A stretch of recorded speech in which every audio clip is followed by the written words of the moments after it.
Hello. Hello everyone, is my voice Audible? आवाज आ रही है आप सभी को?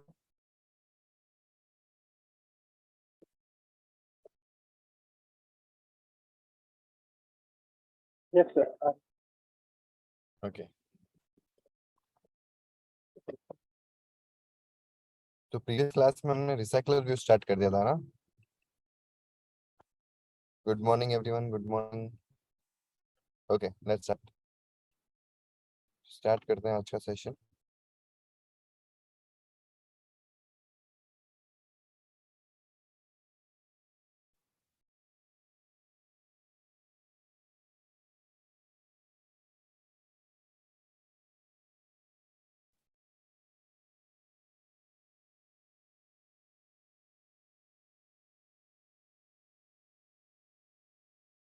तो हमने बेसिक आइडिया ले लिया था रिसाइकलर व्यू का, है ना। आई होप एक बार मैं रिव्यू करवा देता हूँ आपको।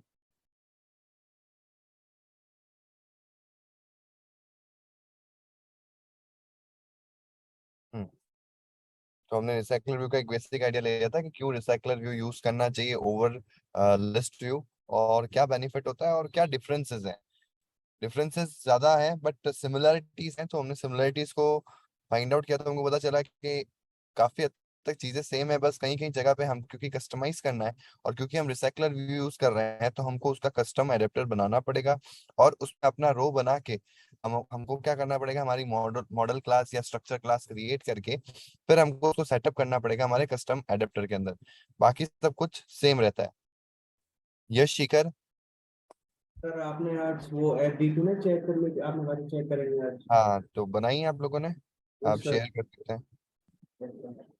मैं मल्टीपल शेयरिंग ऑन कर दी है मैंने। आप शेयर कर सकते हैं। या एक काम करते हैं, पहले अपन इम्प्लीमेंटेशन कर लेते हैं, एंड में रख लेंगे शेयरिंग वाला, है ना। Okay sir, okay. है ना। तो मैं जैसे ही सेशन एंड करता हूँ ना, फिर मैं आपको बोलूंगा, तो आप एक एक करके अपनी स्क्रीन शेयर कर लेना, ठीक है। ओके, तो अपन आ जाते हैं अभी टॉपिक के अंदर। और हम पहले रिसाइकलर व्यू को इंटीग्रेट करते हैं। तो हमने बेस आइडिया ले लिया था। बेस आइडिया सबको क्लियर है ना रिसाइकलर व्यू का, जो मैंने प्रीवियस क्लास में बताया था आप लोगों को। आज स्टूडेंट्स आए नहीं है। अभी कोई मैसेज है क्या ग्रुप में? स्टूडेंट्स की तरफ से कोई मैसेज तो नहीं है? No sir. ओके, चलो नया प्रोजेक्ट स्टार्ट करते हैं अपन।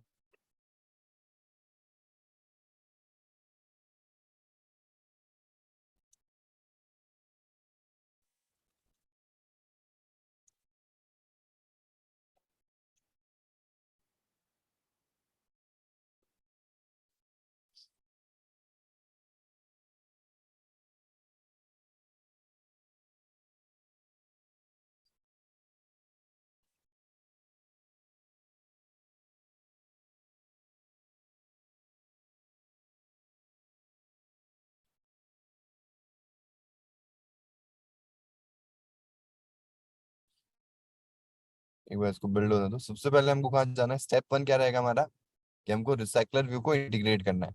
यानी कि रिसाइकलर व्यू एक सच में एक व्यू होता है जो हमको कहाँ मिलेगा, हमारे लेआउट फाइल के अंदर।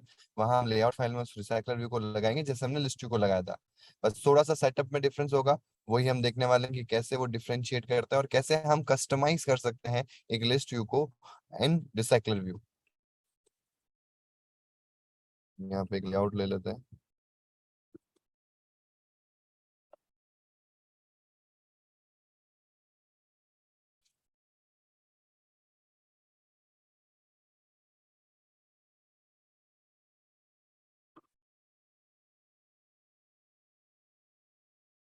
Width wise match parent, height wise wrap content. इसकी एक आईडी दे देते हैं, साइक्लर कॉन्टेक्ट। नाम ऐसा ही रखो जिससे कि आपको आइडिया लग जाए नाम से ही। Recycler contact view. मैं यहाँ पे कॉन्टेक्ट दिखाना चाहता हूँ। राइट हैंड साइड में आप देख सकते हो कि आइटम्स आने मतलब आ गए हैं, तो रिसाइकलर व्यू आ चुका है। और ये जो आपको इतना बड़ा नाम दिख रहा है ना, डायरेक्टली जैसे लीनियर लेआउट लेते हो तो सिर्फ लीनियर लेआउट आता है, लेकिन कहीं कहीं जगह देखो कि आप पूरा का पूरा पैकेज आता है। इसका मतलब है कि ये एक लाइब्रेरी है। चाहे अब वो थर्ड पार्टी लाइब्रेरी हो, चाहे वो एंड्रॉयड की लाइब्रेरी हो, जो भी लाइब्रेरीज होगी वो डायरेक्ट नाम से नहीं आती, क्योंकि वो इंटरनली नहीं है, उनका पूरा पैकेज आएगा। तो यहाँ पूरा का पूरा पैकेज के थ्रू ये आता है। कंस्ट्रेंट लेआउट भी देखोगे तो कंस्ट्रेंट लेआउट भी इसी तरीके से आता है। ठीक है, तो जो डिफॉल्ट आपको लेआउट्स मिलेंगे, जो डिफॉल्ट एंड्रॉइड के टूल्स में आपको जो लेआउट्स मिलेंगे वो डायरेक्ट कॉल हो जाएंगे।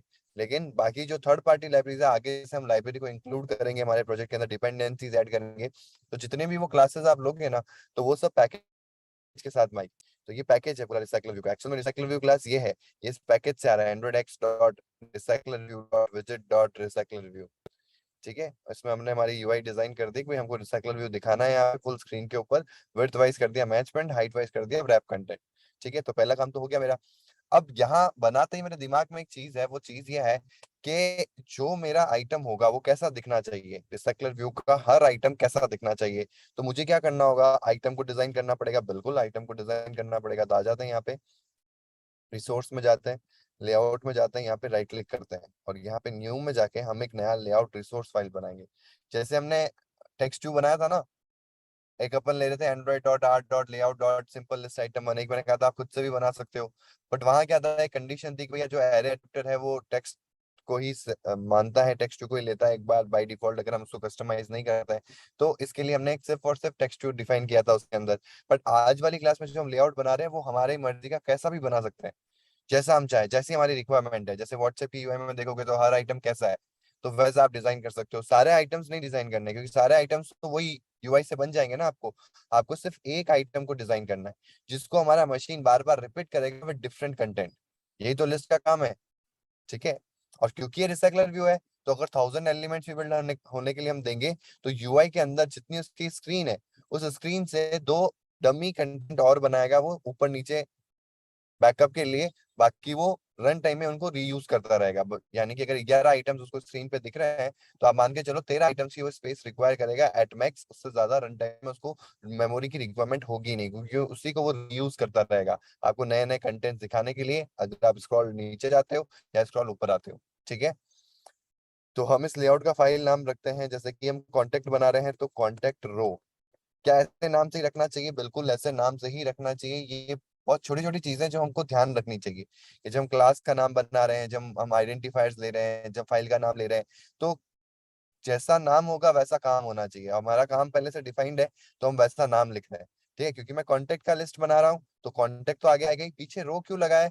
क्योंकि लिस्ट के अंदर ये रो की तरह काम करेगा ना, जो बार बार रिपीट होगा, इसलिए इसको रो बोला, ताकि ये आपको आइडेंटिफाई हो जाए। और in development field in Android इसको रोज से जाना जाता है। तो अगर आप ऐसा काम करोगे, तो कोई दूसरा डेवलपर, एंड्रॉइड डेवलपर अगर आपके कोड को रिव्यू करेगा या चेक करेगा, तो उसके लिए आसानी होगी ऐसे नाम को पढ़ के। ठीक है, उसके लिए काफी काम आसान हो जाएगा। ठीक है, इसलिए हम इसको रो लेते हैं।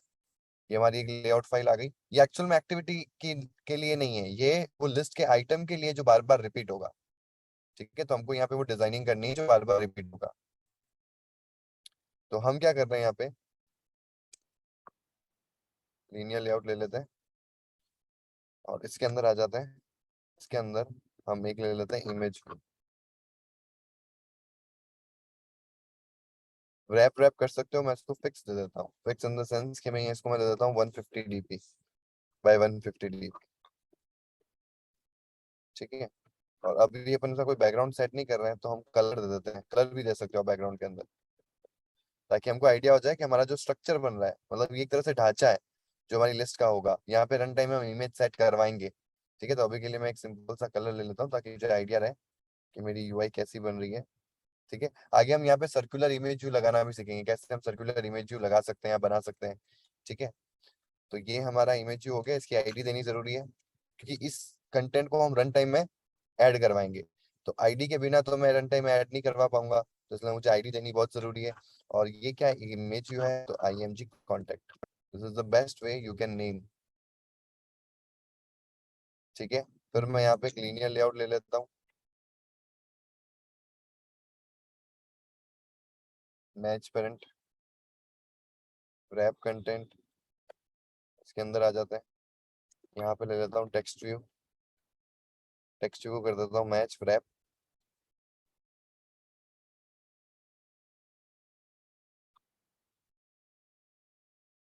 आईडी ले लेता हूँ TXT कॉन्टेक्ट नेम। ठीक है, अब कोई सा भी नाम रख सकते हो, बट इस तरीके से नाम रखोगे तो इजी रहेगा आपके लिए। रैप किया ना, इसको मैच कर दिया, इसको भी रैप कर दो। ठीक है, तो कंटेंट उसी में रहना चाहिए हमारा। ऐसा एक और टेक्स्ट व्यू लेते हैं और इस टेक्स्ट व्यू की थोड़ी सी स्टाइलिंग भी कर देते हैं। तो पहले मैं टेक्स्ट लगा देता हूँ ताकि मुझे आइडिया रहे कि यहाँ पे नेम आएगा। तो नेम इतना छोटा नहीं दिखाना, नेम को थोड़ी साइज बड़ी कर देते हैं तो नेम साइज दे देते हैं हम 24 SB। It is perfect. थोड़ा सा और बढ़ा देते हैं, 28 कर देते हैं। हाँ। और क्या कर सकते हैं हम, इसकी टेक्स्ट स्टाइल को बोल्ड कर देते हैं। ठीक है, ऐसा एक और टेक्स्ट व्यू लेंगे जो इसके नीचे आएगा, इसलिए मैंने इसको लीनियर लेआउट में लिया अलग से। ये कॉन्टेक्ट नेम नहीं है, ये कॉन्टेक्ट नंबर होगा, यहाँ नंबर आएंगे। ठीक है, और इसका ओरिएंटेशन हमको क्या करना पड़ेगा, वर्टिकल करना पड़ेगा। तो जैसे इसके नीचे आएगा, बट इसको मैं बोल्ड नहीं चाहता, ये बोल्ड में नहीं होना चाहिए। और ये नेम नहीं है, यहाँ पे नंबर होगा। ठीक है, उसकी साइज भी क्या होगी, छोटी होगी उससे। ठीक है, 19 कर दो। परफेक्ट। तो ये हमारी सिंपल सी यूआई बन गई है। और मैंने यहाँ पे ना एक और चीज करनी है कि इसको सेंटर में लाना है अगर, तो इसको हम ग्रेविटी क्या दे देते हैं, सेंटर वर्टिकल। इसके लिए मुझे क्या करना पड़ेगा, इसको एक हाइट देनी पड़ेगी। तो इसको भी मैं पेरेंट जितनी हाइट दे देता हूँ। ठीक है, तो ये सेंटर में आ गया। जितना हमारा इमेज व्यू ले रहा है उतना ही ले रहे हैं अपन। और हम चाहें तो इमेज व्यू को कम कर सकते हैं, ज्यादा लग रहा है तो 100 कर सकते हैं। इसको भी 100 कर देते हैं। इसको 100 किया तो फिर इसको भी 100 कर देते हैं। ठीक है, सिंपल सा हमारा एक रो बन गया है। और स्पेसिंग देनी है, देखो एकदम इमेज से चिपका हुआ है क्योंकि लीनियर लेआउट है। तो लीनियर लेआउट के अंदर हम यहाँ पे क्या करेंगे, पैडिंग दे सकते हैं। अब केवल लेफ्ट से देनी है तो पैडिंग लेफ्ट दे दो, मैं चारों तरफ से देना चाहता हूँ तो मैं चारों तरफ से पैडिंग दे रहा हूँ, तो पैडिंग 11। ठीक है, तो ये मेरी सिंपल सी यूआई बन गई। बट इसमें एक प्रॉब्लम है। प्रॉब्लम क्या है कि अगर आप ध्यान से देखो तो हमने जो सबसे मेन हमारा जो कंटेंट है ना उसको रैप नहीं किया है। उससे क्या फर्क पड़ता है, उससे ये फर्क पड़ता है कि मैनेजमेंट है तो ये रो ना हर आइटम पे लगेगा। सपोज करो ये रो हर आइटम पे लगेगा, तो ये जो व्हाइट स्पेस दिख रही है ना ये भी इंक्लूड हो जाएगी। तो आपको इसको इंक्लूड नहीं करना है, नहीं तो आपको कैसे दिखेगा कि एक स्क्रीन पे सिर्फ एक ही पेज, एक ही कंटेंट आ रहा है। फिर आप उसको स्क्रॉल करोगे तो ये पूरा का पूरा एक बॉक्स, ऐसा पूरा बॉक्स आपको नेक्स्ट लेआउट पे दिखेगा, मतलब नेक्स्ट आइटम पे दिखेगा। फिर ऐसा कैसा एक पूरा बॉक्स नेक्स्ट आइटम पे दिखेगा। तो ये अननेसेसरी व्हाइट स्पेस इंक्लूड कर दिया आपने। तो आप जब भी रोज बनाओ या कस्टम लेआउट्स बनाओ तो हमेशा हाइट क्या करो, रैप कर दो। तो हाइट रैप करने से क्या होगा, कंटेंट सिर्फ इतना आएगा जितना रो दिख रहा है ना, ये सिर्फ इतना लिया जाएगा।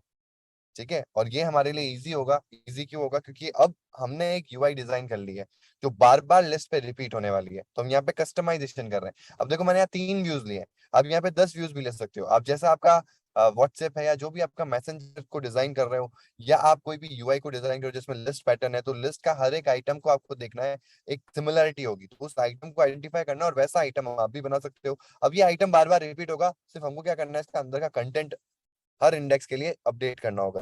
तो इसके लिए थर्ड स्टेप क्या है हमारा, कि मुझे क्या करना होगा, इस यूआई के हिसाब से एक स्ट्रक्चर क्लास बनानी होगी। जावा में हम उसको स्ट्रक्चर क्लास बुलाते हैं, यूनिफॉर्मली हम उसको मॉडल क्लास बुलाते हैं या पोजो क्लास बुलाते हैं। और अगर मैं यहाँ की बात करूँ तो कॉटलिन में उसका एक नाम दिया गया है जिसको कहते हैं हम डेटा क्लास। तो हम यहाँ पे क्या करने वाले हैं, डेटा क्लास क्रिएट करने वाले हैं। ठीक है, तो हम आ जाएंगे वापस यहाँ पे, राइट क्लिक करो, न्यू पे जाओ। अगर बेटर तरीका करना है ना तो ये आगे में आपको जब अपन आर्किटेक्चर को फॉलो करेंगे ना तो हम अलग अलग फोल्डर्स या पैकेजेस बनाएंगे, तो आप अभी से कर सकते हो। तो यहाँ पे आपको एक पैकेज क्रिएट करना है, पैकेज का नाम दे दो मॉडल। आ गया मॉडल नाम से एक फोल्डर। ये फोल्डर फोल्डर एक तरह से क्या है, एक पैकेज है। इसके अंदर हम मल्टीपल मॉडल क्लासेस इंक्लूड कर सकते हैं। ठीक है, अभी हमारी एक ही मॉडल क्लास है, रन टाइम में ऐसा नहीं होगा, बहुत सारी मॉडल क्लासेस होगी तो एक जगह रहेगी तो आपके लिए आसानी होगी। ठीक है, तो अब आ जाते हैं, हमारी एक फाइल क्रिएट करनी है, कौन सी, कॉटलिन। तो कॉटलिन का फाइल क्यों क्रिएट कर रहे हैं, क्योंकि हम एक डेटा क्लास क्रिएट कर रहे हैं। नीचे देखो यहाँ पे ऑप्शन आ रहा है डेटा क्लास का। ठीक है, अभी मैं आपको बनाना भी बताऊंगा कैसे आप डायरेक्टली डेटा क्लास बना सकते हो नॉर्मल क्लास से। तो मैं इस क्लास का नाम रखने वाला हूँ, ये हमारा मॉडल क्लास है ना, तो ये हमारा कॉन्टेक्ट को स्टोर करने वाले के लिए काम में आएगा। तो कॉन्टेक्ट मॉडल बना दिया मैंने, ये हमारा कॉन्टेक्ट मॉडल हो गया। अब देखो ये नॉर्मल क्लास है, आपको सिर्फ इसके आगे लगाना है डेटा, ये बन जाती है हमारी डेटा क्लास। और जब भी कोई डेटा क्लास होती है तो वो हमेशा आपसे मांगती है कि एक प्राइमरी कंस्ट्रक्टर तो आपको बनाना ही है। कि इसका मेन मोटिव क्या है, कि इस क्लास को आप as a data type use करने वाले हो ना। प्रीवियस क्लास याद है ना, हम क्या करने वाले हैं, array list of contact model बनाने वाले हैं। तो जो इस लिस्ट पे जो हमने रो बनाए, इन तीनों पे या तो अलग अलग हम एरे ले, इमेज की अलग एरे, नेम की अलग एरे, नंबर की अलग एरे, या फिर मैं क्या करूं, हर इंडेक्स के लिए 3 वैल्यूज दूं, नेम, इमेज एंड नंबर। इसके लिए मैंने क्या किया, एक खुद का स्ट्रक्चर बनाया, इसको कहते हैं हम डेटा क्लास। ठीक है, अब इन पैरेंथेसिस की रिक्वायरमेंट नहीं है। और यहाँ पे हम क्या करेंगे, हमारे जो भी वेरिएबल्स हमको रिक्वायर्ड है, 3 चाहिए ना, तो वेल इमेज कॉलन इंट। अब इमेज को आप इंटीजर क्यों ले रहे हो, देखो इमेज को अभी के लिए हम इंटीजर इसलिए ले रहे हैं क्योंकि हमारा जो इमेज आएगा वो हमारे इस फोल्डर से आएगा, ड्राइवर फोल्डर से। अगर आगे चलें और आगे अपन काम करेंगे, जैसे हम इंटरनेट से डेटा मंगा रहे हैं, तो वहां पे इमेज आएगा इन फॉर्म ऑफ यूआरएल। हमको फिर वहां पे यूआरएल को हैंडल करना पड़ेगा, और यूआरएल को डाउनलोड करके हमारे कैशे के अंदर जो इमेज आ रही है उसको हमारे इमेज पे दिखाना पड़ेगा। लेकिन अभी हमारे पास में क्या, अभी हमारे पास में ड्राइबल में इमेजेस पड़ी है। ठीक है, तो अभी के लिए हम इस डेटा टाइप को क्या रखते हैं, इंटीजर रख रहे हैं, क्योंकि हम यहाँ पाथ देंगे। अगर हमारी यूआरएल से आती तो हम यहाँ पे क्या करते हैं, स्ट्रिंग रखते हैं, क्योंकि यूआरएल को हम स्टोर करते हैं स्ट्रिंग के अंदर। ठीक है, और अगर हमारे पास में बाइट है, ऐसा होगा नहीं कि आपकी बहुत सारे डेटा और वो सबके सब बाइट एरे में पड़े हैं, क्योंकि आपका कंटेंट बहुत हैवी हो जाएगा।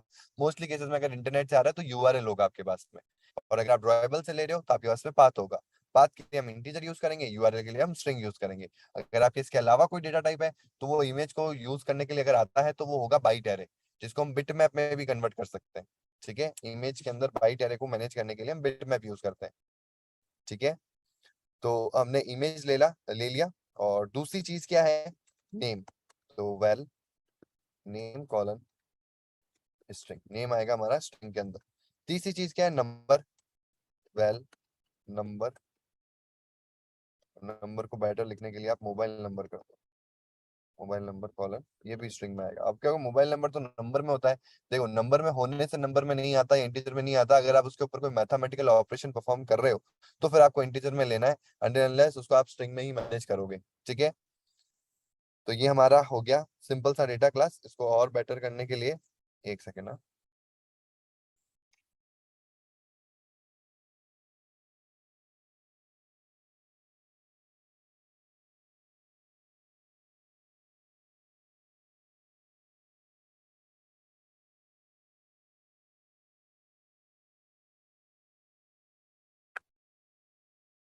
ठीक है, तो ये हमारा डेटा क्लास हो गया। इसको और सही तरीके से लिखना है तो आप इसमें ना ऐसे एंटर कर सकते हो।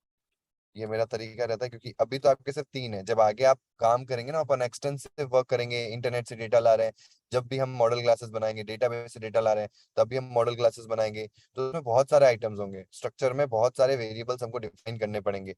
ठीक है, तो उसके लिए ये लिस्ट दिखनी चाहिए। तो अगर आप ऐसे हॉरिजॉन्टली रखोगे तो आपको हॉरिजॉन्टल स्क्रॉल करते रहना पड़ेगा। तो बेटर तरीका है आप ऐसे एंटर करके रखो, आपको देख के समझ में आ जाएगा इसमें कितनी चीजें चाहिए। ठीक है, अब ये तो हो गया। अब हमको क्या करना है, हमारी मेन एक्टिविटी के अंदर आना है। ठीक है, मॉडल क्लास में जो काम करना था हमने कर लिया। अभी आप कहोगे कि मॉडल का फोल्ड, ये पैकेज बना के आपको ये मॉडल डालना जरूरी था क्या, कोई जरूरी नहीं था, क्योंकि एक ही मॉडल है तो आप डायरेक्टली भी कर सकते हो। ये मैं बता रहा हूँ कैसा आर्किटेक्चर हम आगे फॉलो करने वाले हैं, फोल्डर आर्किटेक्चर कहते हैं इसको। ये तरीका बहुत जरूरी होता है, क्योंकि एक तो नेमिंग कन्वेक्शन होता है कि आप प्रॉपर नेमिंग करो फाइल्स का, आइडेंटिफायर्स का, वेरिएबल्स का, क्लासेस का। दूसरा होता है फोल्डर आर्किटेक्चर, भी बहुत इंपॉर्टेंट है कि जो सेलेक्टेड चीजें जिस पर्टिकुलर टाइप की है उनको उन फोल्डर में रखो, ताकि सामने वाले को क्लियर रहे। ठीक है, ये हम लेआउट में नहीं कर सकते, लेकिन हम जहाँ कर सकते हैं वहां हम उसको यूज करेंगे। तो इसलिए मैंने बताया कि यार मॉडल ले रहे हो तो मॉडल के अंदर रख सकते हो। ऐसे ही हम यहाँ स्क्रीन के अंदर एक्टिविटी को रखेंगे, तो ऐसे भी हम कर सकते हैं। 2 तरीके होता है, मैं दोनों बताऊंगा आगे जब हम आर्किटेक्चर को फॉलो करेंगे, क्योंकि जैसे ही हम आर्किटेक्चर को फॉलो करते हैं तो हम मॉडल बनाएंगे, व्यू मॉडल बनाएंगे, रिपोजिटरी बनाएंगे। तो जब हम डेटाबेस के अंदर आएंगे ना, तब हम आर्किटेक्चर को फॉलो करना स्टार्ट कर देंगे, क्योंकि वहाँ एक्चुअल में डेटा मैनेजमेंट और डेटा लॉजिक लगना स्टार्ट हो जाएगा हमारी ऐप के अंदर। तो वो दोनों जब चीजें आ जाएगी तो मैं अपने यूआई पे लॉजिक ना लगा के मैं अलग से व्यू मॉडल बनाऊंगा, उसके अंदर ये सारा काम करूंगा। तो वहां हमारे लिए इजी हो जाएगा। अभी हम समझ रहे हैं रिसाइकलर व्यू के कॉन्सेप्ट को, तो इसके लिए अपन अभी ये पैकेज का सिर्फ मैंने आपको आइडिया दिया है कि आप इस तरीके से भी कर सकते हो। ठीक है, अब सबसे पहला काम क्या है, सबसे पहला तो बाइंडिंग कर दो आप।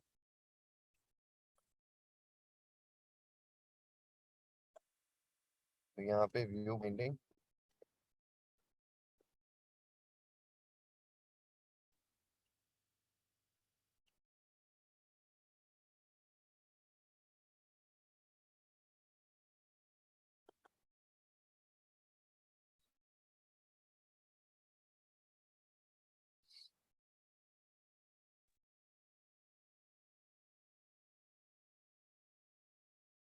सर उल्टा लिख दिया आपने वो।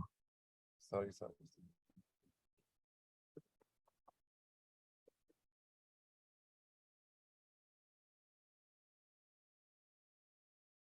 ठीक है, अब हम आ जाते हैं मेन एक्टिविटी के अंदर, और यहाँ सबसे पहले बाइंडिंग का काम कर लेते हैं। तो लेट इनिशियलाइज करेंगे हमारी बाइंडिंग क्लास को, और यहाँ सेटअप कर देते हैं बाइंडिंग को।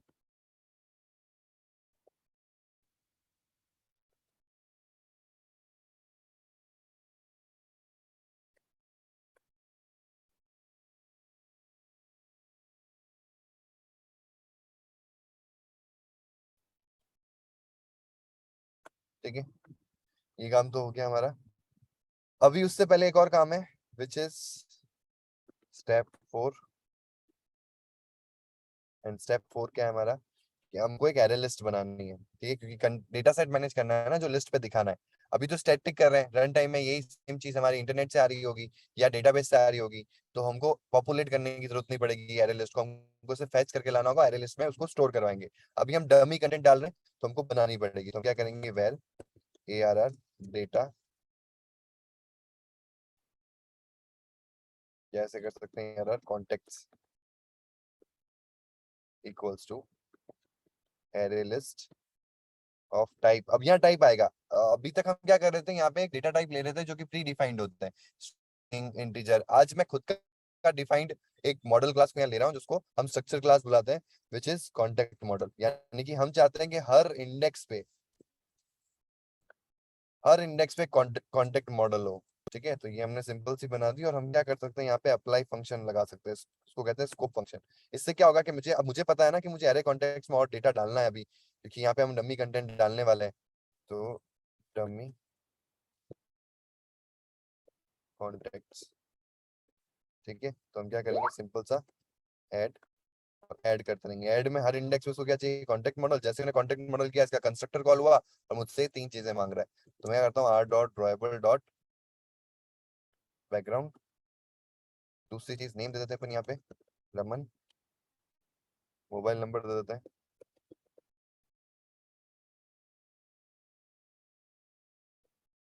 ठीक है, ऐसे हम मल्टीपल कंटेंट क्रिएट कर लेते हैं।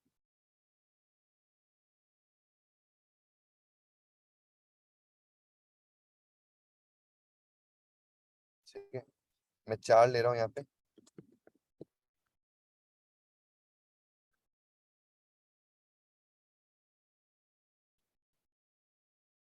ठीक है, और थोड़े से नंबर हम इनमें चेंजेस कर देते हैं।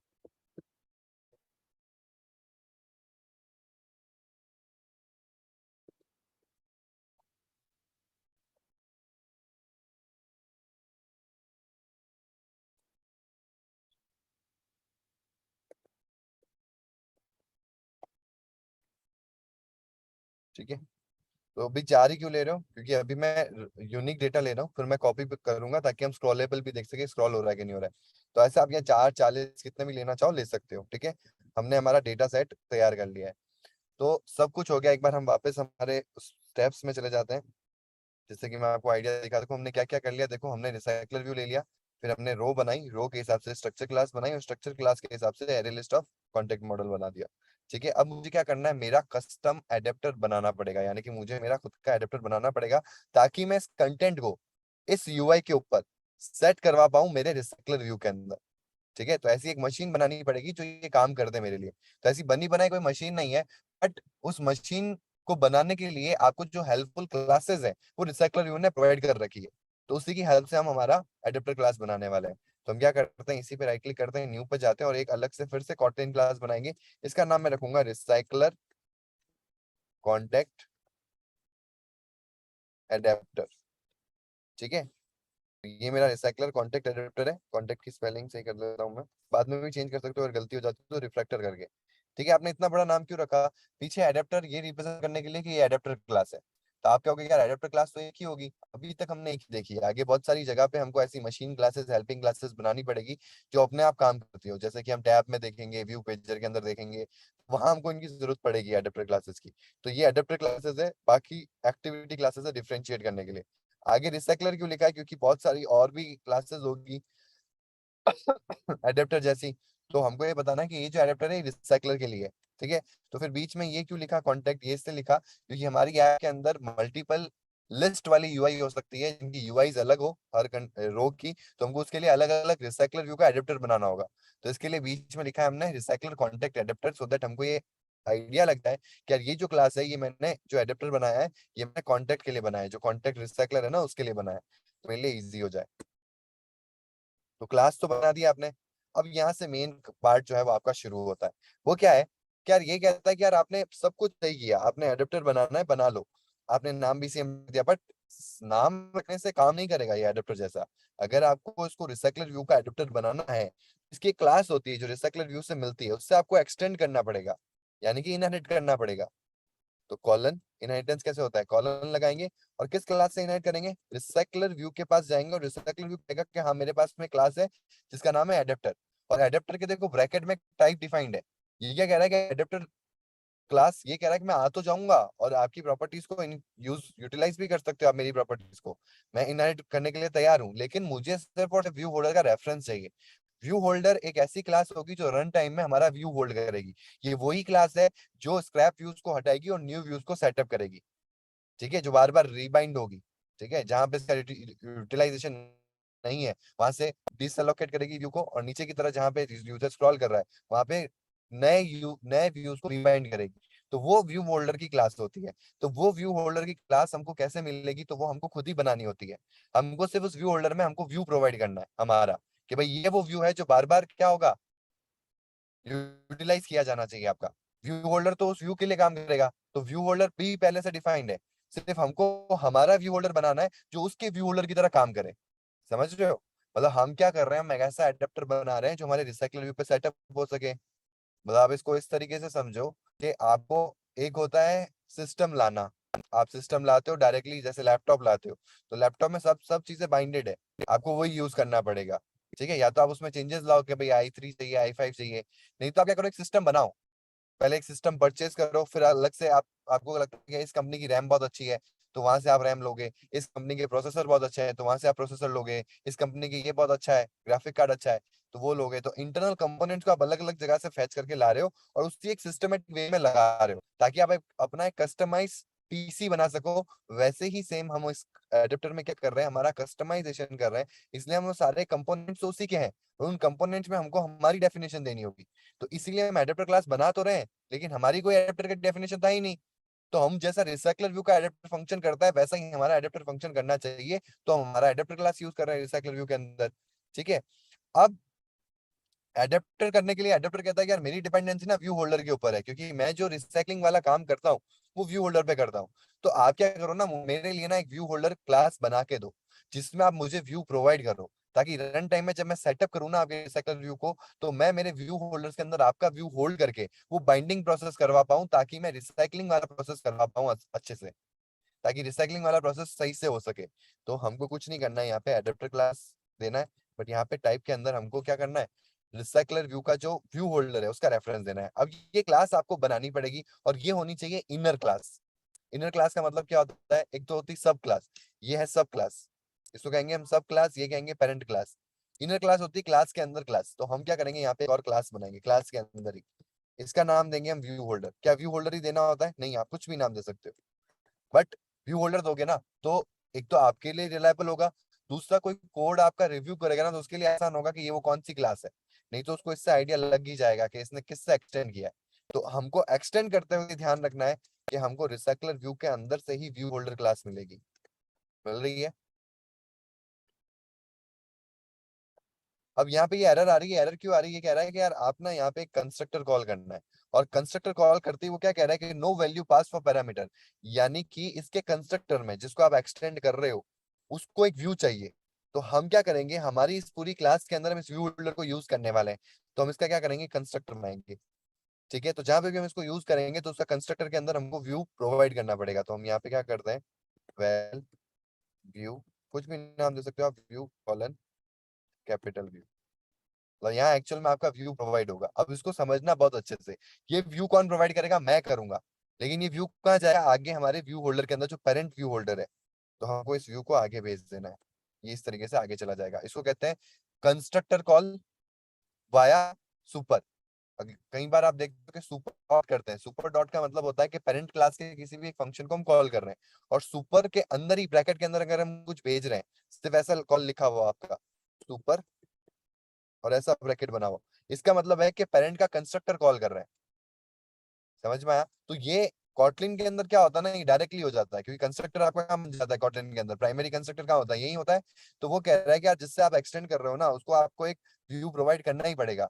तो हमने कहा ठीक है, जब इसको व्यू मिलेगा यही व्यू हम आगे प्रोवाइड कर देंगे, और यही हम चाहते थे कि व्यू होल्डर इस व्यू को लेके ही काम करे इस रिसाइकलर के अंदर, इस एडेप्टर के लिए। तो हमने वो काम कर दिया। ठीक है, अब हमारी व्यू होल्डर क्लास बन चुकी है, तो हमको व्यू होल्डर का रेफरेंस यहाँ प्रोवाइड करना पड़ेगा कि आप किस व्यू होल्डर के बेसिस पे ये एडेप्टर को क्रिएट कर रहे हो। तो हमको ये व्यू होल्डर क्लास कहाँ मिलेगी? इस क्लास के अंदर मिलेगी। तो हमको पहले इस क्लास का नाम लिखना पड़ेगा, recycler contact adapter. Recycler view मत लिख देना, यहाँ कई बच्चे गलती कर देते हैं, रिसाइकलर व्यू लिख देते हैं। हमारी जो क्लास है ना, वो है recycler contact adapter dot view holder. ठीक है, अभी भी रेड लाइन आ रही है। अभी रेड लाइन इसलिए आ रही है क्योंकि यहाँ कंस्ट्रक्टर कॉल होगा, बस यहाँ से एरर चली गई। अब तो यहाँ क्यों आ रही है?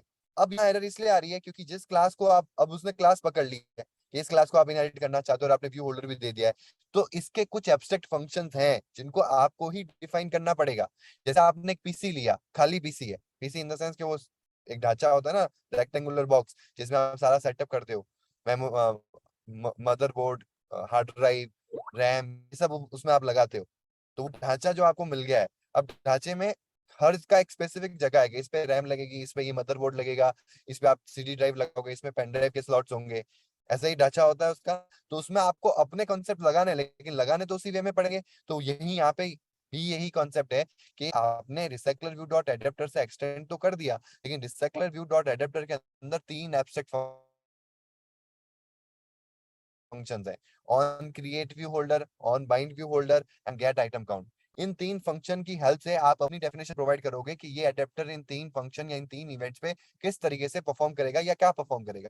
तो इसके लिए वो 3 फंक्शंस को वो यहाँ पे इंपोर्ट करने के लिए बोल रहा है, मतलब इंप्लीमेंट करने के लिए बोल रहा है। तो एंटर कर दो, तीनों आ गए। On create view holder, shift के साथ तीनों को सेलेक्ट कर लो और ओके कर दो। ओके करते ही तीनों आ गए और हमारा काम हो गया आसान।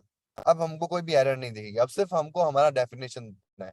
हमने सेटअप कर लिया हमारा व्यू होल्डर, अब सिर्फ हमको कॉन क्रिएट पे क्या काम करना है, गेट आइटम काउंट पे क्या काम करना है, और ऑन बाइंड व्यू होल्डर पे क्या काम करना है, वो काम यहाँ पे लेना पड़ेगा। तो हम इस एडेप्टर को हमारे रिसाइकलर व्यू पर लगा सकते हैं। अब वो ये एडेप्टर बन चुका है जो रिसाइकलर व्यू पे लग सके, लेकिन एक्चुअल में आपको डेफिनेशन देनी पड़ेगी ना कि लग भी जाएगा तो ये मशीन करेगी क्या। आपने मशीन तो बना ली कपड़े धोने की, लेकिन उनको कपड़े देने पड़ेंगे, डिटर्जेंट देने पड़ेंगे, अब किस तरीके से फंक्शन करेंगे, क्योंकि आपकी कस्टमाइज मशीन है। तो उसके लिए आपको फंक्शन लिखना पड़ेगा कि जब ऑन होगा तो क्या होगा, जब बाइंड होगा तो क्या होगा। तो वैसे ही यहाँ पे जब क्रिएट होगा व्यू होल्डर, तो कैसे क्रिएट करना है, आपको क्या क्रिएट करना है, जब बाइंड होगा तो क्या क्रिएट करना है। अब मैं आपको इन तीनों फंक्शन का एक बेसिक आइडिया बता देता हूँ। यहाँ पे एक्चुअल में आपका व्यू होल्डर क्रिएट होगा, नाम से समझ में आ रहा है ऑन क्रिएट व्यू होल्डर। तो उसका रिटर्न टाइप देखो, उसको क्या चाहिए, व्यू होल्डर क्लास का रेफरेंस चाहिए। अब ये व्यू होल्डर कौन है? ये वाली व्यू होल्डर, हमारी व्यू होल्डर। तो आपको अब आइडिया लग रहा होगा कि यहाँ पे हम ना एक ऑब्जेक्ट क्रिएट करके इसको भेजेंगे रिटर्न में। तो वो क्या भेजेंगे, इस क्लास का ऑब्जेक्ट ही भेजेंगे। तो जब हम इस क्लास का ऑब्जेक्ट भेजेंगे तो हमसे क्या मांगेगा, कंस्ट्रक्टर कॉल होगा और हमसे व्यू मांगेगा। तो हम यहाँ पे हमारा व्यू प्रोवाइड कर देंगे। तो जो हम यहाँ पे व्यू प्रोवाइड करेंगे ना, वो इनडायरेक्टली यहाँ पे इस होल्डर में चला जाएगा, ताकि उसको पता लग जाएगा कि ये वो व्यू है जो बार बार हमको बाइंड करना है। तो पहला काम हमारा हो गया, तो हर चीजें कनेक्टेड है। ठीक है, तो दूसरा, तो फिर ये बाइंड व्यू होल्डर क्यों है? अरे यार, बाइंड व्यू होल्डर इसलिए जरूरी है ना कि यार आपको हर इंडेक्स पे क्या डेटा दिखाना है। देखो ये पोजीशन ला रहा है आपको, और ये व्यू होल्डर का रेफरेंस भी ला रहा है। तो हम जो व्यू होल्डर में व्यूज लिए हैं, उनके अंदर के जो कंटेंट है, जो जो व्यूज है, व्यू होल्डर के अंदर जो व्यू है, उनके अंदर भी तो एक व्यू होगा। ये देखो, ये पूरा व्यू है जिसको हम लेआउट कह सकते हैं, ये मिलेगा हमको। लेकिन इसके अंदर से हमको इमेज व्यू पे अलग डेटा देना है, टेक्स्ट व्यू पे अलग डेटा देना है, इस टेक्स्ट व्यू पे अलग डेटा देना है। तो हमको क्या करना पड़ेगा, इनकी आईडीज फाइंड करनी पड़ेगी। आईडीज फाइंड करने के बाद हम इसके ऊपर क्या कर सकते हैं, कंटेंट सेट कर सकते हैं। तो एक्चुअल में जो कंटेंट सेट होगा, वो आपका कहाँ होगा, इस बाइंड व्यू होल्डर में। जहां पे भी आपको बाइंड दिख जाता ना, डेटा बाइंडिंग, बंडल पासिंग, जहां पे भी आपको बाइंड दिख जाता है, बाइंड का मोस्ट प्रोबेबली आईटी सेक्टर में जहां पे भी आप यूजर्स देखोगे वो डेटा से रिलेटेड ही होगा। कहीं ना कहीं डेटा पॉपुलेट हो रहा होगा, कहीं ना कहीं डेटा सेट हो रहा होगा। तो जहां पे भी ऐसा काम हो रहा होगा उसका नाम या हेडिंग में आपको बाइंड कहीं ना कहीं मिल जाएगा, या उस प्रोसेस को आप बाइंडिंग कहोगे। तो इसीलिए ये क्या कह रहा है, ऑन बाइंड व्यू होल्डर, यानी कि यहाँ पे व्यू होल्डर को बाइंड किया जाएगा उसके डेटा के साथ में। और सबसे इंपॉर्टेंट बात क्या है कि यहाँ पोजीशन मिलेगी। तो हम क्या कर सकते हैं, हमने जो यहाँ कंटेंट लिया है, कहाँ गया हमारा मेन एक्टिविटी में, यहाँ पे हमारे पास में अलग अलग इंडेक्सेस होंगे ना। ये 0th इंडेक्स पे होगा, ये फर्स्ट इंडेक्स पे होगा, सेकंड, ऐसे मल्टीपल होंगे क्योंकि लिस्ट में, तो लिस्ट में इंडेक्सेस तो होंगे ही। इंडेक्सेस मतलब पोजीशन। तो जो 0th इंडेक्स पे डेटा पड़ा है वो यहाँ पे 0th इंडेक्स पे सेट हो सकता है। फर्स्ट इंडेक्स पे जो होगा वो फर्स्ट इंडेक्स पे सेट हो सकता है। कैसे कि जब ये बाइंड कर रहा होगा तो साथ में पोजीशन लाएगा कि देखो मैं फर्स्ट इंडेक्स को सेट कर रहा हूँ, देखो मैं 0th इंडेक्स को सेट कर रहा हूँ, तो पोजीशन आएगी। हम पोजीशन के हिसाब से एरे लिस्ट में से डेटा उठाएंगे और उस पर्टिकुलर व्यू पे सेट करवा देंगे। तो आप कहोगे फिर खुद को ही कराना है तो फिर मशीन क्यों बना रहे हैं। देखो मशीन का काम होता है कि हमको एक बार काम देना है। मशीन ऑटोमेटिकली पोजीशन अलग अलग लाएगी, तो अलग अलग पोजीशन के हिसाब से अलग अलग डेटा उठेगा लिस्ट में से और हमारे अलग अलग पोजीशन के ऊपर सेट हो जाएगा। समझ में आया। तो फिर गेट आइटम काउंट क्या कर रहा है यहाँ पे, क्रिएट समझ में आया, बाइंड समझ में आया। तो गेट आइटम काउंट का क्या मतलब है, तो गेट आइटम काउंट का ये मतलब है कि जब हमको स्टार्टिंग पॉइंट तो पता होता है हर लिस्ट का, लेकिन एंडिंग पॉइंट नहीं पता होता है। तो जितना हमारा लिस्ट कंटेंट है, मशीन को कहाँ आके रुकना होगा, तो यहाँ पे इसको क्या चाहिए, साइज चाहिए कि भाई आपका डेटा सेट कितना है, कितनी लेंथ का है, वो यहाँ पे आपको रिटर्न करना होगा। इसका रिटर्न देखो इंटीजर गेट आइटम काउंट, यहाँ पे आपको काउंट देना है कि ये जो लिस्ट सेटअप हो रही है कितने काउंट के लिए हो रही है। ठीक है। तो इन सब से मुझे एक बात तो समझ में आ गई। वो एक बात क्या है, एक सेकेंड, वो एक बात क्या है कि मुझे यहाँ पे कंटेंट चाहिएगा।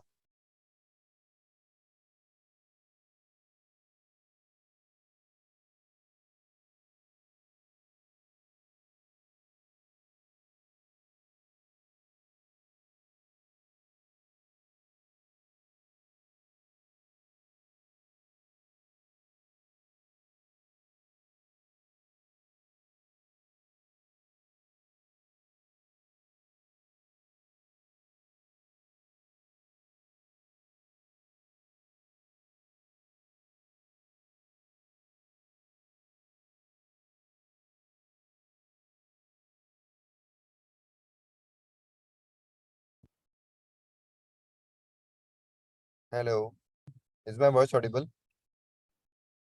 Yes sir. तो कब कटी, मतलब क्लास अभी और कटी ना?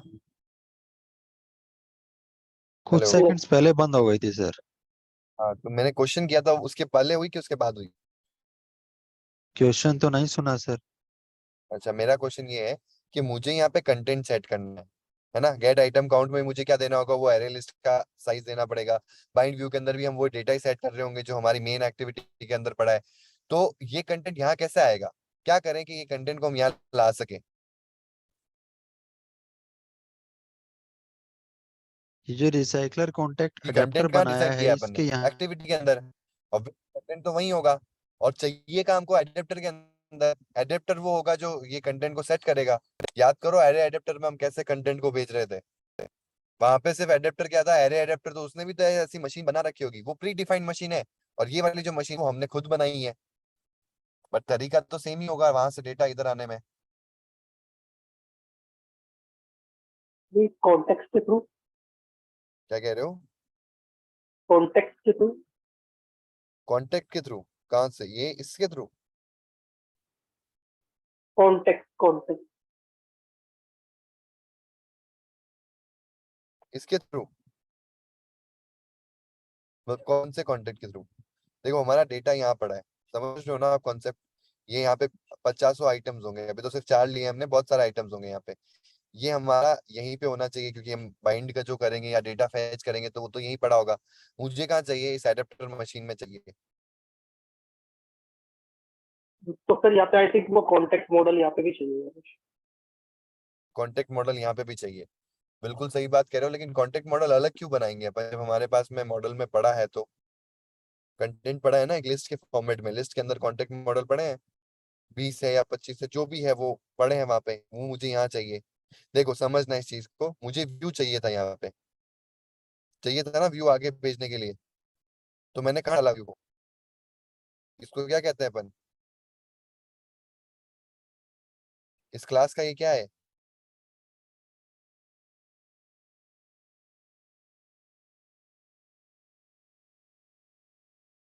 कंस्ट्रक्टर किसे कहते हैं? कंस्ट्रक्टर का रोल क्या होता है? एक क्लास के अंदर कंस्ट्रक्टर का रोल क्या होता है? हेलो, आवाज आ रही है ना आप लोगों को मेरी? Hello. Okay. Yes Deepesh, Shikhar and Vaibhav, concept समझ में आ रहा है आप लोगों को? तो आइडिया समझ में आ रहा है ना रिसाइकलर का?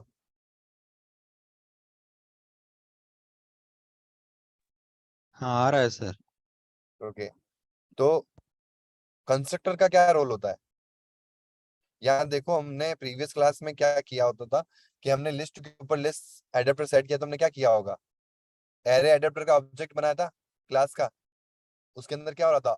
जैसे हम उस क्लास का ऑब्जेक्ट क्रिएट कर रहे थे तो उसका कंस्ट्रक्टर कॉल हो रहा था ब्रैकेट्स के अंदर। हम उसमें तीन वैल्यूज दे रहे थे, एक तो कॉन्टेक्स्ट, दूसरा क्या दे रहे थे? Android dot art dot layout Android dot. Dot R dot layout, ठीक है, और एक तीसरा वो लेआउट। एरे क्लास कह रहा हूँ, ये एरे लिस्ट दे रहे थे। और तीसरी चीज एनालिस्ट दे रहे थे। तो यहाँ पे भी कुछ ऐसा होगा ना, बिल्कुल ऐसा होगा। यहाँ पे भी हम एडेप्टर बनाएंगे। मैं आपको बताता हूँ रिक्वायरमेंट क्यों है। देखो, यहाँ पे भी हम बनाएंगे वेर, वेल ले सकते हैं हम इसको, हम उसको रीअसाइन करेंगे नहीं अभी। Var val adapter equals to adapter लेते हैं हम। यहाँ पे क्या लेंगे? हमारा जो एडेप्टर है, हमारे एडेप्टर का नाम क्या है? Recycler contact adapter. ठीक है, ऐसे ही लेंगे। अब मुझे ये एडेप्टर सेट करना होगा। कैसे करेंगे हम? रिसाइकलर व्यू, रिसाइकलर व्यू को लेने के लिए हमको लेना पड़ेगा बाइंडिंग डॉट रिसाइकलर व्यू, और इसके अंदर भी एक एडेप्टर का ऑप्शन मिलता है, इक्वल्स टू एडेप्टर कर देंगे। ऐसे ही करेंगे, यही काम करेंगे। बट इस एडेप्टर के अंदर मुझे कंटेंट सेट करना जो यहाँ पड़ा है, तो इस कंटेंट को मुझे भेजना पड़ेगा इस एडेप्टर के अंदर। तो भेजेंगे कैसे? कंस्ट्रक्टर के थ्रू। तो हमको क्या करना पड़ेगा? हमारे इस क्लास में आके एक प्राइमरी कंस्ट्रक्टर में मुझे डेटा सेट मंगाना पड़ेगा आगे से। वेल ARR कॉन्टेक्ट कॉलन, किस टाइप का होगा ये? एरे लिस्ट तो होगा, लेकिन एरे लिस्ट किस टाइप की होगी? मॉडल टाइप की, कॉन्टेक्ट मॉडल। डिफाइन कर दिया मैंने। अब मैं इसको यहाँ पे यूज कर सकता हूँ, इसके बेसिस पे मैं लॉजिक लगा सकता हूँ कि जो भी मैं अरे डेटा भेजू साथ में, चाहे 4 का हो चाहे 40 का सेट हो, वो साथ में आ जाएगा। तो अगर आप यहाँ जाके देखोगे मेन एक्टिविटी के अंदर, तो यहाँ पे एरर आ गई। यहाँ पे वो क्या कह रहा है? No value pass for array contact. तो हम क्या कर देंगे? यहाँ पे ARR कॉन्टेक्ट्स को आगे भेज देंगे। तो जब ये एडिटर क्रिएट हो रहा होगा, तो ये कॉन्टेक्ट हमारा जो डेटा सेट है वो आगे लेके चला जा चुका होगा। ठीक है, लेकिन जब ये एडिटर सेट करेगा तो इसकी फंक्शनिंग स्टार्ट होगी, और हमारे इस कंटेंट को यूज करते हुए वो हमारे व्यूज पे डेटा को सेट करेगा। तो हमने यहाँ पहुंचा दिया इसको। कंटेंट जो चाहिए था, डेटा सेट जो था, वो हमारे पास में आ गया। ठीक है, अब हम सबसे पहला तो क्या करेंगे? हमारा जो गेट आइटम काउंट है, इसको हम बोल देंगे, रिटर्न करना है ना एक इंटीजर वैल्यू। तो क्या रिटर्न करेंगे? ARR contact dot size. इसको बता दिया कि भाई देखो कहाँ तक चलना है, जितना डेटा सेट हम भेजे देखो उसकी लेंथ तक चलना है, क्योंकि ऑब्वियसली उससे ज्यादा तो होगा ही ना। अगर आपके 500 एलिमेंट्स है लिस्ट के अंदर, ठीक है, मतलब एरे के अंदर, आप रिसाइकलर व्यू क्या करेगा? रन टाइम में 11 + 2 13 को बिल्ड करेगा, और करता रहेगा। लेकिन एक टाइम तो ऐसा आएगा ना जहाँ आके रुक जाएगा वो, जहां से नीचे स्क्रॉल नहीं होगा। तो उसको कैसे पता चलेगा जिसके नीचे नहीं जाना है? तो जहां उसके लिस्ट का साइज खत्म हो रहा है, लिस्ट का साइज खत्म इन द सेंस, लिस्ट का साइज क्या है? 500 है, तो लिस्ट का साइज होगा 500। तो वो क्या करेगा? जब उसका इंडेक्स आ जाएगा 499, तो इसके आगे वो जो व्यू मॉडल्स हैं उनको, जो व्यू होल्डर्स हैं उनको क्रिएट करना छोड़ देगा, क्योंकि इसके नीचे स्क्रॉल होगा ही नहीं। अब कंटेंट इतना ही है। समझ रहे हो कॉन्सेप्ट? तो पहला काम तो यहाँ पे ये हो गया। दूसरा काम, हम यहाँ बाइंडिंग करते हुए इसको यूज लेंगे। लेकिन बाइंडिंग करेंगे कैसे? पहले तो होल्डर को सेट करना पड़ेगा ना, और होल्डर को सेट करने से पहले आपको व्यू को लेना पड़ेगा। तो सबसे पहले आ जाते हैं, बाइंड में जाने से पहले हमको व्यू होल्डर बनाना पड़ेगा हमारा तैयार। तो व्यू होल्डर को बनाते हैं। अब इसको रिटर्न टाइप में क्या चाहिए? View holder. तो कोई नहीं, हम यहाँ पे रिटर्न कर देते हैं हमारी क्लास का ऑब्जेक्ट। कर दिया रिटर्न। बट इतना आसान नहीं है। आपने रिटर्न तो कर दिया इस क्लास का ऑब्जेक्ट, लेकिन ये क्लास का ऑब्जेक्ट आपसे क्या मांगेगा? एक व्यू मांगेगा। और मुझे चाहिए व्यू। क्यों चाहिए? क्योंकि मैंने जो कॉन्टेक्ट रो बनाई है, इसका रेफरेंस अब पहली बार कहाँ आएगा? हमारे एडेप्टर में आएगा कि भाई तुमको ये व्यू लेना है जिसपे कंटेंट सेट करना है, जो कंटेंट आगे से आ रहा है। समझ रहे हो? तो पहले हमको क्या करना पड़ेगा? उस व्यू से इसको, उस लेआउट से इसको व्यू में लाना पड़ेगा। अब लेआउट से व्यू में लाने के लिए लेआउट इन्फ्लेटर एक क्लास होती है। इसमें एक फंक्शन होता है इन्फ्लेट, बट वो इन्फ्लेट फंक्शन डायरेक्टली कॉल नहीं होता जब तक आप इसको इनिशियलाइज नहीं करते हो। तो आपको क्या करना पड़ेगा, पहले इनिशियलाइज करना पड़ेगा और इसको चाहिएगा कॉन्टेक्स्ट। अब मुझे कौन बताएगा कि यार कॉन्टेक्स्ट तो मिलता है हमारी एक्टिविटी क्लास में। कॉन्टेक्स्ट देने के 3 तरीके हैं ना, this, this at the rate, class का नाम, या फिर गेट एप्लीकेशन कॉन्टेक्स्ट। अब ये जो तीनों तरीके हैं ये आपको हमेशा रेफर्ड होंगे जहां आप एक्टिविटी क्लास में होंगे, मतलब जो यूजर से इंटरेक्ट करती है वो हमारी एक्टिविटी क्लास है। ये जो क्लास जिसमें हम आए ये तो हमारी हेल्पिंग क्लास है, जो हमारे रिसाइकलर व्यू के अंदर के डेटा को बाइंड करने में हेल्प करेगी, रिसाइकल करने में हेल्प करेगी। ये तो वो एडेप्टर क्लास है। तो अब कैसे करें, कॉन्टेक्स्ट तो हमारी मेन एक्टिविटी में पड़ा है, यहाँ पे कॉन्टेक्स्ट, उसको कहाँ यूज करना है, यहाँ पे कैसे लाएंगे, कॉन्टेक्स्ट नाम का वेरिएबल ले लेंगे ऊपर। कहाँ पे, यहाँ पे। Yes sir. Very good. तो कंस्ट्रक्टर जैसे हमने एरे लिस्ट को लेके आए वैसे ही तो लाएंगे, तो यहाँ पे भी एक बना लेंगे कॉन्टेक्स्ट। अब वो कंफ्यूजन हो रहा है कि कॉन्टेक्स्ट ही क्यों लिखते हैं, आप कुछ भी लिख सकते हो, CTX लिख सकते हो। होना चाहिए किस टाइप का, कॉन्टेक्स्ट टाइप का। ठीक है, ये ले लिया अपन ने। और जब हम मेन एक्टिविटी में देखते हैं तो वहां पे फिर एरर आ गई, क्योंकि अब 2 पैरामीटर्स हो गए ना हमारे कंस्ट्रक्टर के अंदर। तो अब यहाँ पे हम दे देंगे दिस। याद करो ये अपन ने उसमें भी करा है, किसमें, एरे एडेप्टर के अंदर। एरे एडेप्टर में भी सोचो जब उसने बनाया होगा तो उसको भी कॉन्टेक्स्ट की जरूरत पड़ी होगी, उसको एक लेआउट की जरूरत पड़ी होगी, और उसको डेटा सेट की जरूरत पड़ी होगी। तो तीनों चीजें उसने हमसे मांगी, बाकी सब वो मशीन कर रही है, लेकिन जो 3 चीजें कंटेंट है, जैसे आप भी मशीन को यूज करते हो कपड़े धोने के लिए, तो आपसे कपड़े मांगती है, आपसे इलेक्ट्रिसिटी मांगती है, और आपसे क्या मांगती है, डिटर्जेंट मांगती है।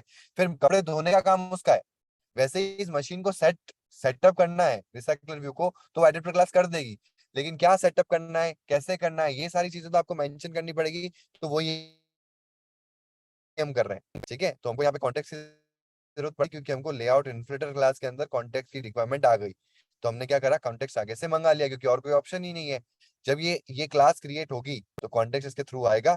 अब यहाँ मेरे पास में CTX नाम से है, तो मैं यहाँ पे CTX प्रोवाइड कर दूंगा। ठीक है, डॉट, यहाँ पे एक इन्फ्लेट फंक्शन होता है। आ गया इन्फ्लेट फंक्शन। अगर आपने इन्फ्लेट फंक्शन को ध्यान से देखा है तो इसका रिटर्न टाइप देखो क्या है, व्यू है। व्यू ही चाहिए हमको यहाँ पे इस कंस्ट्रक्टर के अंदर। समझो, इसको मैं अलग से कर देता हूँ ताकि आप कंफ्यूज ना हो।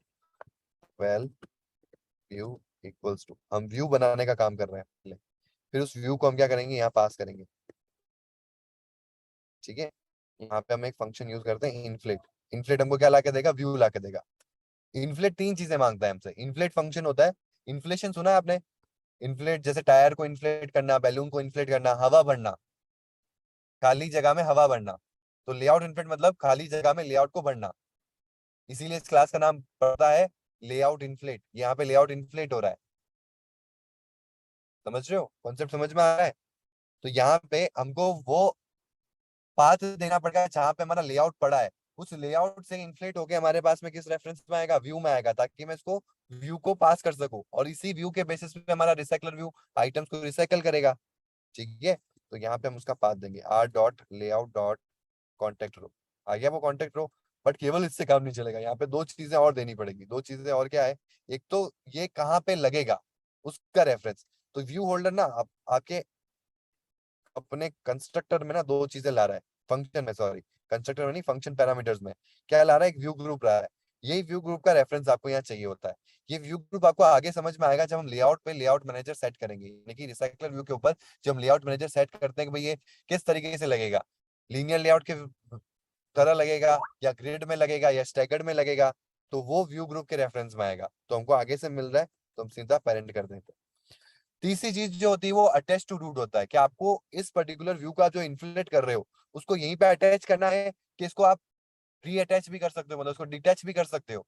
तो हमारा जो रिसाइकलर व्यू का कॉन्सेप्ट है वो कैसा है कि भाई व्यू बाइंड होगा, और हो सकता है आगे चल के वो वापस से बाइंडिंग हटाए और दूसरे व्यू को बाइंड कर ले। तो हम इसको अटैच टू रूट नहीं कर सकते, तो हमको क्या करना पड़ेगा, अटैच टू रूट फॉल्स, मतलब रूट से अटैच नहीं करना है।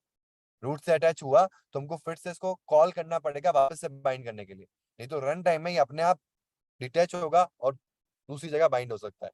तो इसके लिए हम जो इन्फ्लेट फंक्शन यूज कर रहे हैं उसमें 3 चीजें प्रोवाइड करी। भाई व्यू कहाँ से आ रहा है तो लेआउट का रेफरेंस दे दिया, फिर कहाँ लगेगा तो पेरेंट का रेफरेंस दे दिया, और क्या इसको रूट से अटैच करना है, नहीं, इसको रूट से अटैच नहीं करना है, तो हमने फॉल्स कर दिया। अब हमारे पास में व्यू आ जाएगा इससे, और इस व्यू को हम क्या कर देंगे, यहाँ कंस्ट्रक्टर में पास कर देंगे। तो व्यू कहाँ चला गया, यहाँ। अब ये यहाँ से व्यू, ये जो लेआउट है हमारा, ये व्यू फॉर्मेशन में आ गया, और ये कहाँ जाएगा, हमारे सुपर कॉल के अंदर, मतलब जो व्यू होल्डर क्लास के है उसके अंदर चला जाएगा। तो अब रिसाइकलर व्यू को पता लग गया है कि ये वो व्यू है जिसको तुमको बार बार क्या करना है, बाइंड करना है और रिसाइकल करना है with the help of view holder. ठीक है, प्लस अब कंटेंट भी तो लगाना है। तो कंटेंट लगाने के लिए जब तक मैं आईडीज फाइंड नहीं करूंगा तब तक मैं कंटेंट नहीं लगा पाऊंगा। ठीक है, तो यहाँ पे मुझे क्या करना पड़ेगा, आईडीज को कॉल करना पड़ेगा। अभी भी हम करते हैं आईडीज, अगर आप देखो तो अभी हम डायरेक्टली क्या करते हैं, बाइंडिंग डॉट करके काम करते हैं। नहीं तो हम क्या करते हैं, पहले स्टार्टिंग का तरीका होता था, अगर आप बाइंडिंग नहीं करोगे तो आपको क्या करना पड़ेगा, फाइंड व्यू बाय आईडी। तो यहाँ पे इस क्लास के अंदर तो आप फाइंड व्यू बाय आईडी कर नहीं सकते, क्योंकि फाइंड व्यू बाय आईडी काम करता है आपकी एक्टिविटी क्लास के अंदर जहाँ पे लेआउट कनेक्टेड हो। तो अब यहाँ पे थोड़ा सा अलग तरीका लेना पड़ेगा। तो val img contact equals to view, इसके अंदर वो सारे व्यूज पड़े हैं, टेक्स्ट व्यूज पड़े हैं, इमेज व्यूज पड़े हैं, जिन पे अपन को कंटेंट सेट करना है, उन्हीं की आईडीज यहाँ पे कॉल करनी है। तो dot find view bye ID, ये किस टाइप का है, ये इमेज व्यू टाइप का है। यहाँ पे इमेज का ले रहा हूँ, और यहाँ पे वो एड्रेस देना है r.id.img contact। ऐसे ही मुझे क्या करना है, दो और जो व्यूज है मेरे, उन सबको भी यहाँ पे लगा लेना है। ठीक है, तो यहाँ पे आ जाएगा txt कॉन्टेक्ट नेम, और ये क्या है, इमेज व्यू नहीं है, टेक्स्ट व्यू है।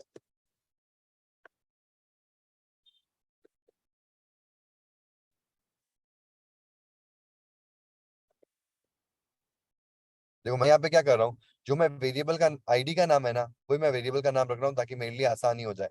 ठीक है, यहाँ पे हो जाएगा txt कॉन्टेक्ट नंबर,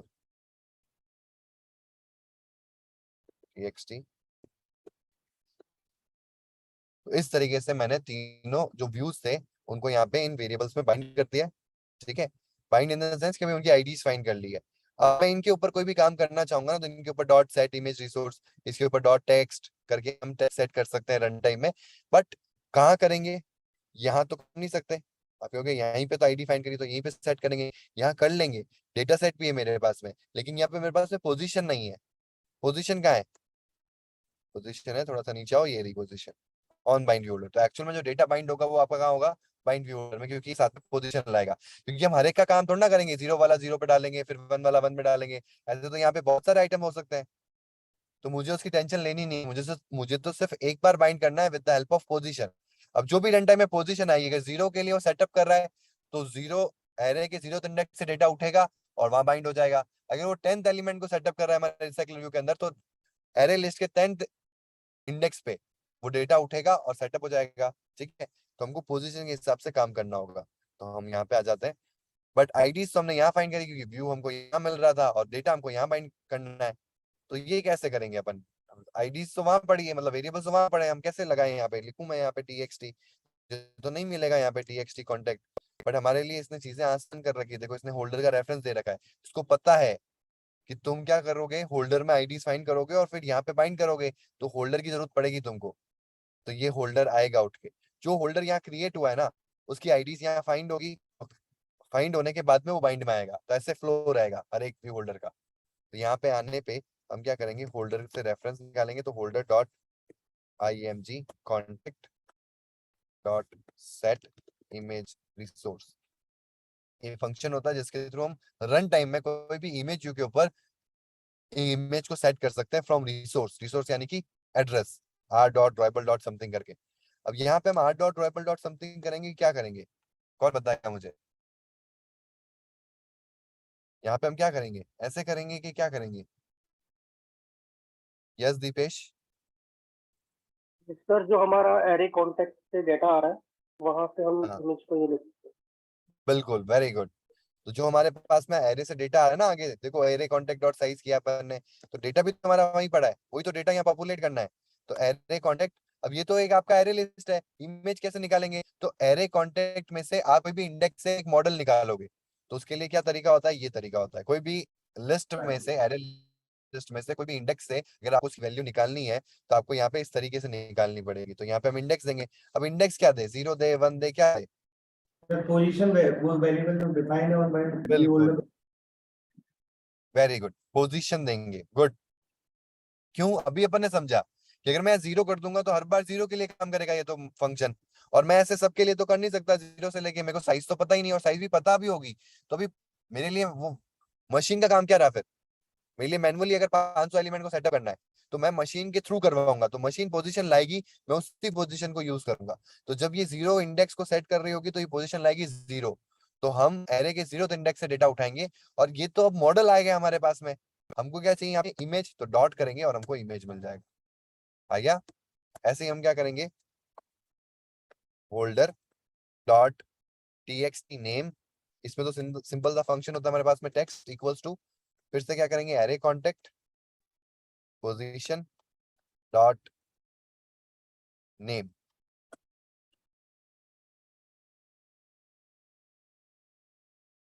ऐसे ही holder dot TXT contact number dot text equals to ARR contact position. अब आप क्या हो गया यार, आपने ये जो चीज है ना 3 बार लिख दी है।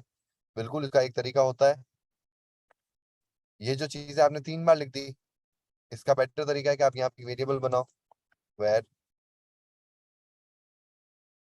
इसको एम होल्डर कह सकते हो या M contact model equals to ARR contact, और यहाँ पे हम क्या करेंगे? मॉडल निकाल लेंगे ताकि हमको बार बार ना निकालना पड़े मॉडल को, तो हम पहले ही निकाल लेंगे।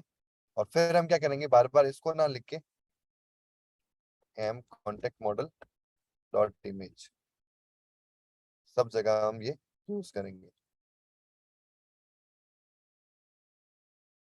ठीक है?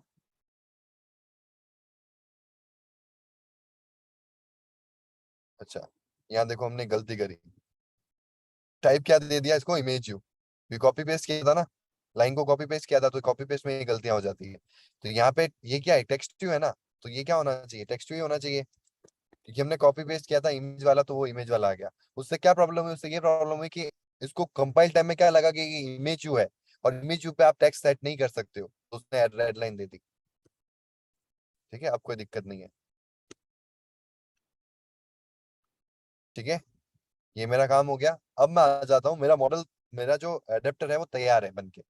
अब मैं आ जाता हूँ मेन एक्टिविटी के अंदर। यहाँ पे भी हमने एडेप्टर को बना रखा था समझाने के लिए और सेट कर दिया था, बट यहाँ एक प्रॉब्लम आएगी। प्रॉब्लम क्या आएगी? कि यार एडेप्टर सेट करने से पहले ना आप अपने रिसाइकलर व्यू का लेआउट सेट कर लो, क्योंकि बाय डिफॉल्ट कोई लेआउट मैनेजर नहीं होता है। तो आपको क्या करना है? Binding dot recycler contact view dot layout manager equals to linear layout manager. ठीक है, और यहाँ इस क्लास को ऑब्जेक्ट क्रिएट करने के लिए इसको कॉन्टेक्स्ट की रिक्वायरमेंट होती है, तो हमने कॉन्टेक्स्ट प्रोवाइड कर दिया। तो हमने यहाँ पे सेटअप कर दिया layout manager, linear layout manager, और अब हम ये काम कर सकते हैं। ठीक है, अब हम इसको रन करते हैं। इतना समझ में आया आप लोगों को? देखो, एक बार जब प्रैक्टिस करोगे ना तो और ज्यादा चीजें क्लियर होगी, और कल हम उसको और डिटेल में जानेंगे, और डिटेल में मतलब इसमें ग्रिड व्यू लगाएंगे। ये क्यों ओपन हो गया?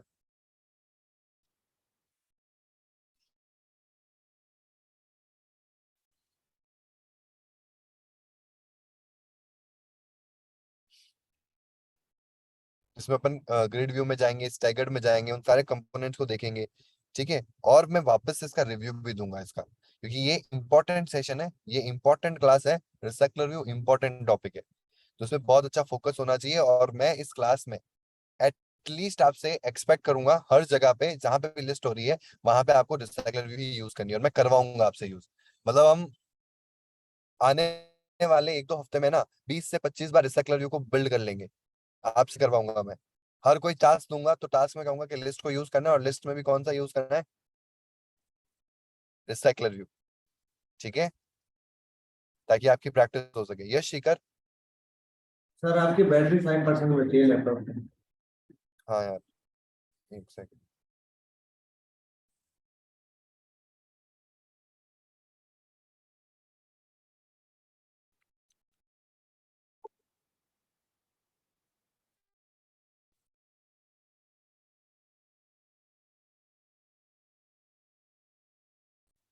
ये चीज समझ में आई तो थम्स अप कर दो।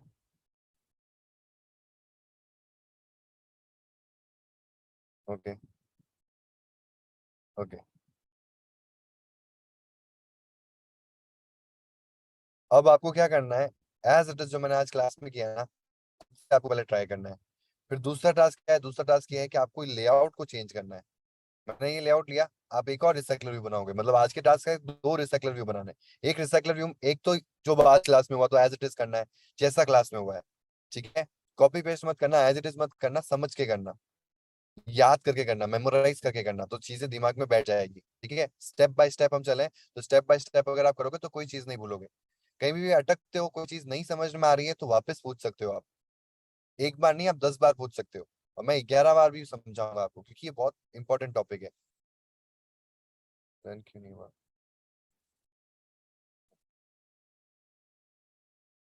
अभी अपन ने यहाँ पे 4 ही लिए हैं, इसमें आपको 4 नहीं मल्टीपल लेना है। तो यहाँ पे आप अलग अलग इमेजेस लेना। आपको इमेजेस लेना आती है, ड्रॉएबल में अलग अलग इमेजेस डालना, नेट पे जाना, एवेटार सर्च करना। एवेटार्स होता है, पता है आपको, जब आप कोई अकाउंट क्रिएट करते हो और आप अपनी प्रोफाइल पिक्चर नहीं डालते हो, तो एक कार्टूनिश इमेज आ जाती है अपने आप, उसको कहते हैं एवेटार्स। तो मल्टीपल एवेटार्स का आपको वो मिल जाएगा एरे, अलग अलग, 10-12।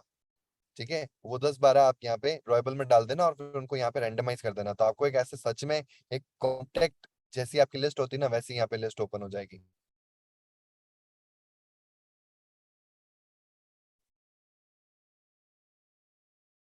आ गई? ठीक है, अभी मैं क्या करता हूँ, इसमें 4 आइटम्स है ना, तो आपको लग रहा है कि ये लिस्ट जैसे कैसे है, तो हम इसी को रिपीट कर रहे हैं। रिपीटेशन पे मत जाना आप। ठीक है, मैं इससे ज्यादा कंटेंट इसलिए ले रहा हूँ ताकि हम वो लिस्ट वाला कॉन्सेप्ट समझ सके।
ठीक है, आ गई है हमारी लिस्ट। आप इसको स्क्रॉल कर सकते हो।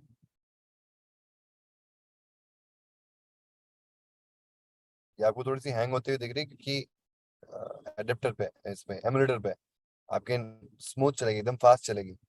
ठीक है, और ये एकदम ऐसी आपको लाइन की तरफ दिख रहा है, ऐसा है, ये इसलिए दिख रहा है क्योंकि हमारा इमेज ही ऐसा है। तो आप अलग अलग इमेजेस लोगे तो ऑटोमेटिकली अलग दिखेगी। और एक और काम कर सकते हैं अपन, ये चिपक रहे हैं आपस में आइटम्स, तो हम इसको क्या कर सकते हैं, अंदर की तरफ पैडिंग दे सकते हैं, बाहर की तरफ मार्जिन भी दे सकते हो आप। मैं अंदर की तरफ पैडिंग दे देता हूँ।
ठीक है, आ गया हमारे पास में।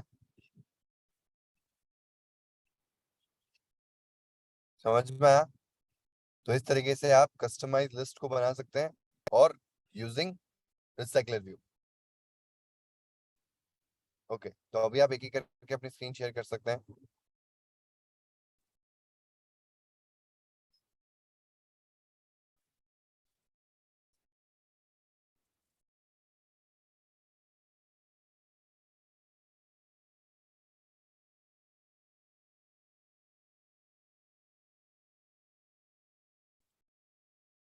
सर ये एनिमे सजेशन के लिए ऐप बनाई थी।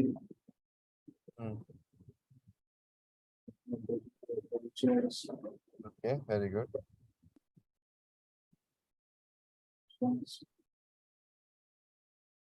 इसमें क्या एनिम कैरेक्टर्स के बारे में डिफाइन किया आपने? नहीं सर, एनिमे मूवीज के के बारे बारे में। जैसे सर ये क्या कहते हैं, एक्शन टाइप एनिमेज हो गई और एडवेंचर टाइप एनिमे हो गई, उसके बारे में डिफाइन करा। ओके,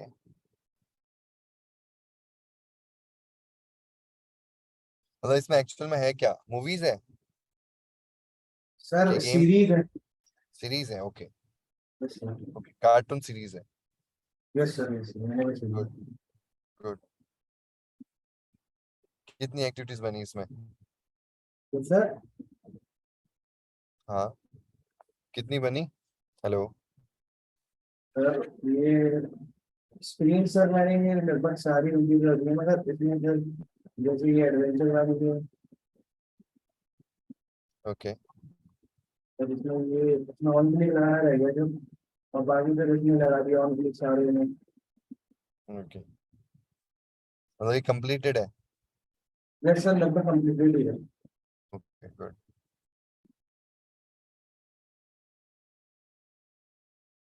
यस, और कौन शेयर कर रहा है?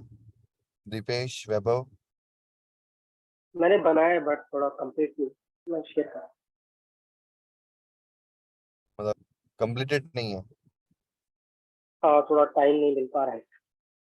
अच्छा, तो आप कब तक शेयर करेंगे? और जो आज क्लास में नहीं आया प्लीज मेक श्योर करें जल्द से जल्द आप शेयर करें। ठीक है, आप मेरे को एपीके बना के भी मेल कर सकते हैं। एपीके बना के आप ड्राइव पे शेयर करके, मतलब ड्राइव पे अपलोड करके मेरे को शेयर कर सकते हैं। ठीक है, तो कर लीजिए आप। मतलब अभी आपके पास में और जितना टाइम मिल रहा है उसको निकाल के जितना भी कंप्लीट कर सकते हो उतना शेयर कर सकते हो। गुड। ओके ओके तो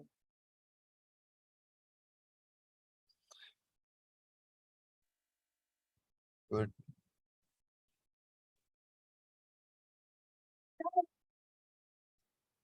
गुड। अच्छा, और बाकी सब पे कुछ एडिशन करना है उसमें, तो वो मेरा पेंडिंग है। गुड। यूआई अच्छी बनाई है आपने, तो करो इसको कंप्लीट, है ना? ये ओके, मतलब आपका ओवरऑल मेरा जो थीम था इसको देने का वो ये था कि आप मल्टीपल एक्टिविटीज में खेल सको, मतलब मल्टीपल एक्टिविटीज क्रिएट करो, उसमें जाना आना, ये सारा आपका काम स्टार्ट हो जाना चाहिए। तो ये आइडिया आई होप आप सभी को लग गया है। ठीक है, अब इसको धीरे धीरे और एक्सप्लोर करेंगे। ठीक है, तो आज का टास्क आपको क्लियर है क्या करना है, कि जो आज की क्लास में हुआ है वो आपको एज इट इज करना है। फिर आपको एक अलग से खुद की यूआई बनानी है। मतलब वो जो अभी अपन ने 3 आइटम्स लिए हैं ना, एक इमेज, 2 टेक्स्ट व्यू, ऐसे आपको कोशिश करनी है कि 3 से ज्यादा लेने की, ताकि आप उसके हिसाब से चेंजेस करोगे अपने मॉडल में, मॉडल के हिसाब से चेंजेस करोगे अपने एडेप्टर में, तो फिर आपको एक क्लियर पिक्चर मिल जाएगी किस तरीके से रन टाइम में अगर मेरे को कैसी भी यूआई बनानी हो लिस्ट की तो मैं बना सकता हूँ। ठीक है, ओके एवरीवन। ओके, तो सेशन को एंड करते हैं। Till then stay home, stay safe, have a fantastic day today, goodbye, see you.